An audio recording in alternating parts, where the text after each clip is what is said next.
Elisa was about to marry the man of her dreams. Or so she thought, but 2 days before the wedding, during a dinner with her family, she discovered that behind the smiles there was a cruel plan AI. The truth destroyed her. But it also pushed her to a perfect revenge that no one expected. A story of betrayal, dignity, and personal rebirth. Subscribe to our channel so you don't miss true stories of revenge, justice, and personal rebirth. My name is Elisa Martini. I'm 28 years old, and until 2 days ago, I thought I knew perfectly the man I was about to marry. I assumed I understood Marco entirely, his hopes, his fears, even the manner in which he tightened his jaw during lies. But evidently, I knew nothing about him. It was a late May evening in Milan. The air was scented with wisteria and promises. We were sitting at the Letterrazza restaurant, one of those elegant places with white linen tablecloths and waiters who move like silent shadows. The pre-wedding dinner with our families. My mother was wearing that blue dress that she kept for special occasions. My father had even put on a tie. Marco's parents had arrived on time, as always, with perfect smiles and empty compliments. Marco held my hand under the table. His parents were toasting to our future. Everything seemed perfect, like in the fairy tales my grandmother used to tell me as a child. But fairy tales, I discovered, are just well-crafted lies. If you liked it, give it a thumbs up and subscribe to see how this story ends. Right after finishing my delicious saffron risotto, I suddenly felt a pressing need to go to the bathroom. I discreetly stood up, smiled at everyone, and headed toward the hallway at the back of the restaurant. The bathroom door was closed, so I waited in the small foyer next to the kitchen, leaning against the wall, absent-mindedly checking my phone. That's when I heard them. The voices were coming from the private room next door, the one with the half-open door that led to the outdoor patio. I immediately recognized the voice of Giulia, Marco's younger sister, 25 years old, and with a tongue sharper than a butcher's knife. "I can't believe Marco is actually marrying that woman," he said, in such a dismissive tone that my blood ran cold. I mean, look at the way she dresses. She looks like she just stepped out of a thrift store. I was wearing a cream-colored dress that I had bought especially for that evening. Nothing extravagant, but elegant? Or so I thought. "Julia, don't be mean," a male voice replied. It was David, Marco's older brother, but his tone was amused, conspiratorial. "Elisa is, let's say, adequate. Not beautiful, but not horrible either. A perfect middle ground." I heard laughter, several voices laughing. As my heart began to beat faster, my feet remained rooted to the floor, unable to move. "That's not the point," Marco's mother, Paola, intervened in that crystalline, cold voice she always used when talking about me. "The point is that Elisa is manageable. She won't make a fuss. She won't demand too much. She is the type of woman who accepts what is given to her and is grateful." "Exactly," Marco's father, Roberto, agreed. "Marco needs someone who won't cause him problems. Someone who will stay in his place and make him shine. Elisa is perfect for that." Bile rose in my throat. I went on listening, completely paralyzed, as the world I believed I knew crumbled around me. "And then there's the practical side," Paola added with a sigh. "Elisa's family has that beautiful house in Brianza. Once we're married, everything will be easier. Roberto has already spoken to a notary. With a little pressure, we can convince his parents to put some assets in our names. They're so naive." Wait, Julia chuckled. "So, this marriage is literally a real estate transaction?" "Don't be vulgar," Paola scolded, but without real conviction. "She's simply smart. Marco made the right choice. Elisa won't notice anything. She's so hopelessly in love that she can't see anything else." "Poor thing," Davide said with feigned compassion. "At least he'll be happy in his ignorance and we'll be richer," they laughed again. Only minutes earlier, those voices had showered me with blessings, raised their glasses to our love, and embraced me affectionately, calling me daughter. But now they turned on me, laughing and using me, their actions starkly contrasting their earlier words. However, the ultimate betrayal, the final stab, was yet to come. "Does Marco know?" Julia asked. "I mean, does he really agree with all this?" There was a moment of silence. Then Paola answered, and her words cut me like glass. "It was her idea, dear. Our son is smarter than I thought. He told me, 'Mom, Elisa is perfect. She's kind. She never complains, and her family has enough to keep us comfortable for years. I don't even have to pretend to be in love too well. She believes it anyway. The world stopped. The hallway began to spin around me. Marco. My Marco. The man who had proposed to me on his knees in front of the Duomo, who had promised me eternity, who had looked me in the eyes and told me that I was the only woman he would ever love. It was all a lie. It was all a plan. I have no idea how long I remained. There, motionless, the tears burning my eyes, yet I refused to let them fall. Then, slowly, I turned and walked back toward the main room. No one had noticed my prolonged absence. When I sat beside him, Marco smiled at me, and I in turn smiled back. A perfect smile. Studied. As fake as his. "Is everything okay, my love?" he asked, caressing my hand. "Perfect," I replied. I've never felt better. I didn't sleep that night. I lay awake in my apartment in the Porta Romana area, staring at the ceiling, thinking back to every moment of our relationship. 3 years together. 3 years of dinners, trips, future plans. 3 years in which he had been preparing me like a pawn to be sacrificed. And I, stupid, naive, romantic, had seen nothing. But as the sun began to rise behind the Milanese buildings, something inside me changed. Fiesta cédit à la colère, cédit à une clarté cristalline froide et parfaite en éclair, de vérité, immense. Did they want to play? Okay, I would have played too, but according to my rules. The next day I woke up with a specific purpose, picked up my phone, and started making calls. Our first stop was at the jeweler's, the very shop where Marco had purchased my engagement ring. I asked if it was possible to resell it. They said yes, and gave me an appointment for that same morning. The ring was beautiful, I admit. A solitaire with a 2-carat diamond, set in platinum, engraved with our initials on the inside. Marco had made me put it on with such theatricality, in front of a crowd of applauding tourists. How romantic. How fake. I arrived at the jewelry store at 10 o'clock. I was greeted by the owner, Mr. Colombo, a distinguished gentleman in his 60s who smiled professionally. "Miss Martini, it's a pleasure to see you again. How can I help you?" "I want to sell the ring," I said without preamble, taking it off my finger and placing it on the glass counter. Mr. Colombo raised an eyebrow. "The wedding is in 2 days, if I'm not mistaken. There won't be a wedding." He didn't ask any more questions. He examined the ring with his magnifying glass, weighed it, appraised it. Then he looked at me with an expression that was hard to read. "Can I offer you 35,000 euros? That's a fair price." I accepted without hesitation. 35,000 euros. Almost half of what Marco had paid, but I didn't care. I didn't want profit. I wanted freedom. I signed the papers, accepted the check, and left the jewelry store with a sense of lightness that I hadn't felt in months. The June sun was shining on the streets of Milan, and for the first time since that damn dinner, I really smiled. Write in the comments what you would have done in my place, and don't forget to subscribe. But wasn't I finished? No, that was just the first move. I went home and opened my laptop. I had a precise plan, and every piece had to fit together perfectly. Step 1. Cancel the wedding. I drafted and sent a formal email to the venue we'd booked, Villa Reale di Monza, informing them that due to personal reasons, the wedding was cancelled. I asked for a refund according to the terms of the contract. Since there were less than 48 hours left, I knew we would lose the deposit, but Marco's family had paid the deposit. Not my problem. Step 2. Inform the guests.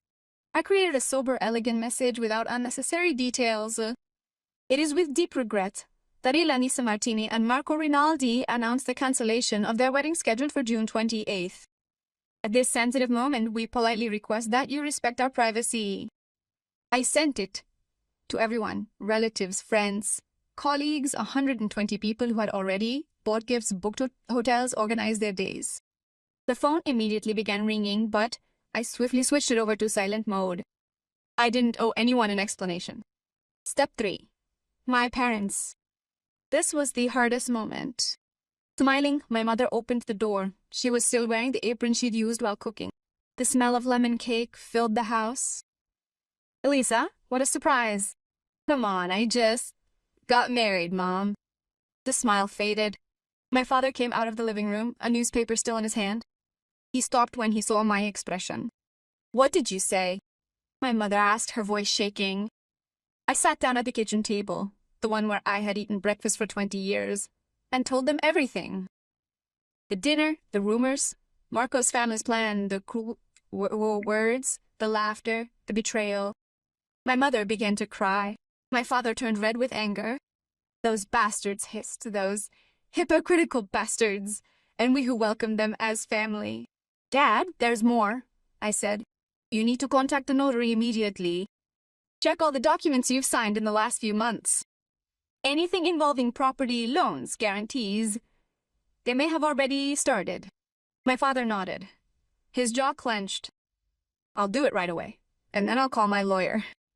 But my mother was looking at me with a strange expression, a mixture of pain and pride. "Elisa," said softly, taking my hands, "I'm so sorry that you had to find out about this in such a way, but I'm still proud of you. There are women who would have pretended not to know, who would have gotten married anyway for fear of being alone. Not you. You had the courage to choose yourself." Those words struck me more than I expected. Maybe I really had done the right thing. That evening, as the sun was setting behind the rooftops of Milan, I received the first phone call from Marco. I didn't answer. A message arrived. "Elisa, what's this about the cancellation? Call me right away." I ignored that too. Another 10 arrived within an hour, increasingly desperate, increasingly angry. Then he tried to come to my house, rang the doorbell for 20 minutes straight, shouting my name, promising that we could talk, that there had been a misunderstanding. He didn't open. I didn't answer. I was sitting on the couch, with a cup of iced tea in my hands, listening to his distorted voice through the intercom, and I was smiling. The next day, which was supposed to be the eve of my wedding, I woke up with a sense of peace that I hadn't felt in years. I checked my bank account. The check from the jewelry store had cleared.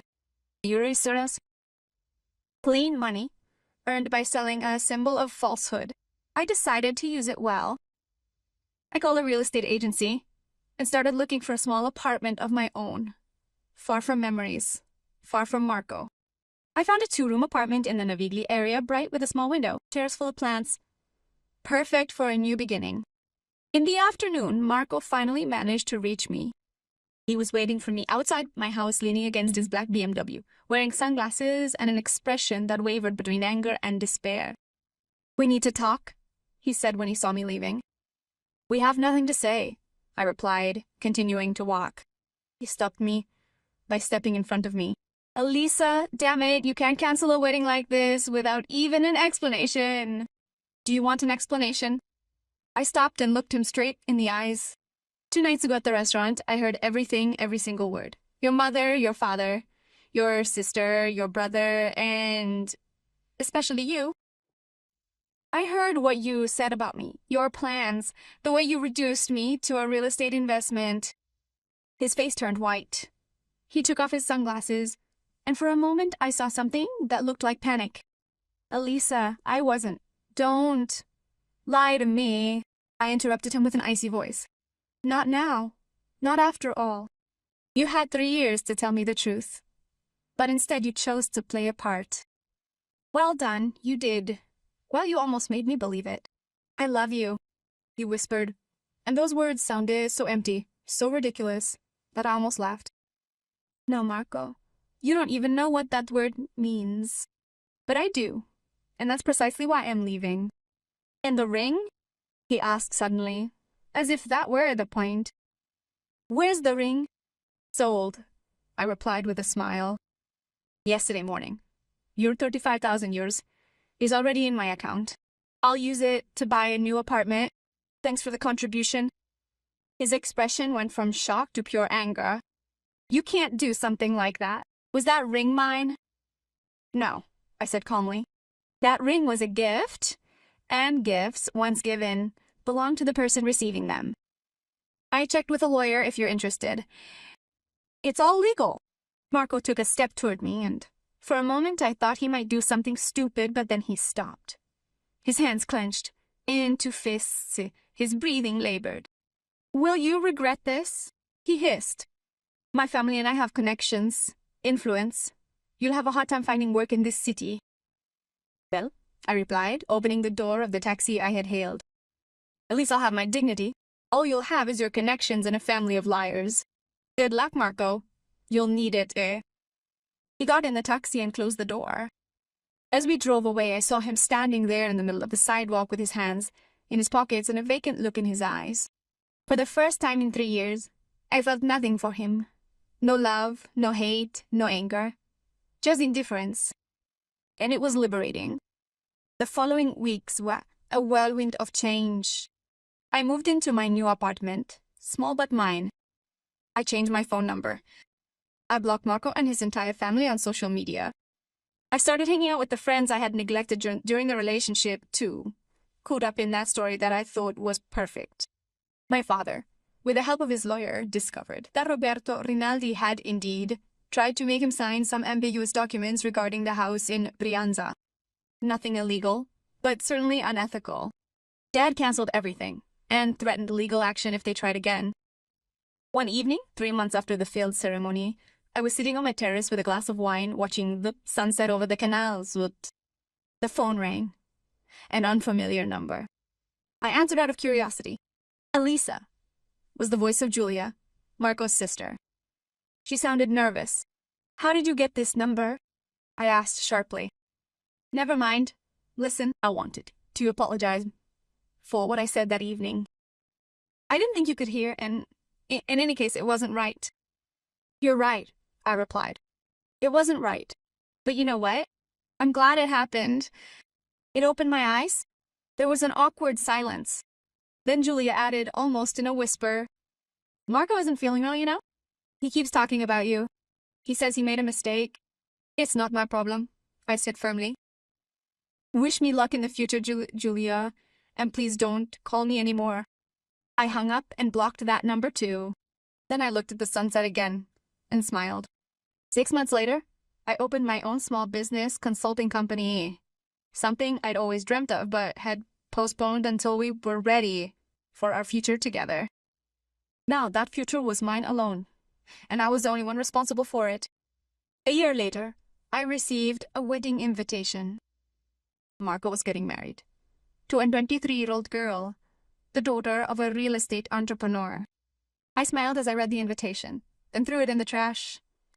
Some stories don't call for revenge. They simply need a complete, definitive, and conclusive end. Today, as I write this story, I am sitting in my house that I bought entirely by myself. I am 31 years old. I have a successful business, true friends, and a life that I finally feel is mine. I have never remarried.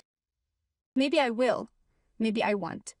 But if I do, it will be with someone who truly sees me not as an investment, but as a person. The money from selling that ring grew. 35,000 euro provided the foundation, the very first brick for my newfound freedom. The best year I've ever achieved. If this story moved you, leave a like and share it with those who need to hear it. Sometimes the best revenge is simply living well. Subscribe to the channel for more true stories of rebirth.